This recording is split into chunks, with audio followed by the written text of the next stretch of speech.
Gaano katagal pagkatapos ng unang round bago muling makipagtalik para sa ikalawa o ikatlong round? Maraming lalaki ang nagtatanong sa akin kung gaano katagal pagkatapos labasan bago muling makipagtalik. Lalo na para sa mga mag-asawang matagal nang nagkalayo. Kapag nakita silang muli ay nais nilang maging malapit sa isa't isa ng 2 o 3 round ng isang gabi.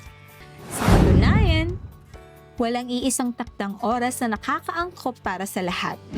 Pagkatapos labasan, pumapasok ang lalaki sa recovery period. Sa panahong ito, pansamantalang bumababa ang sensitivity ng ari at kailangan ito ng oras bago muling tumikas.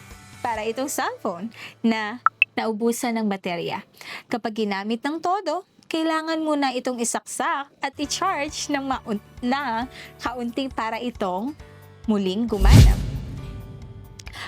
Kung maikli o mahaba ang panahong ito ay nakadepende sa edad, pisikal na kondisyon, hormones at lifestyle.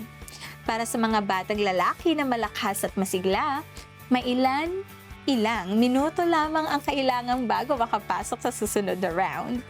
Ngunit para sa lalaking nasa katamtamang edad, maaaring tumagal ng ilang oras ang recovery period at kung minsan ay 1 hanggang 2 araw.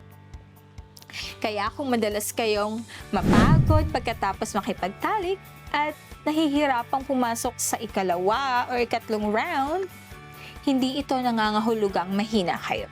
Huwag mong hayaang manatili ka sa kahinaan. Mag-message ngayon para sa libre, pribado at confidential na konsultasyon.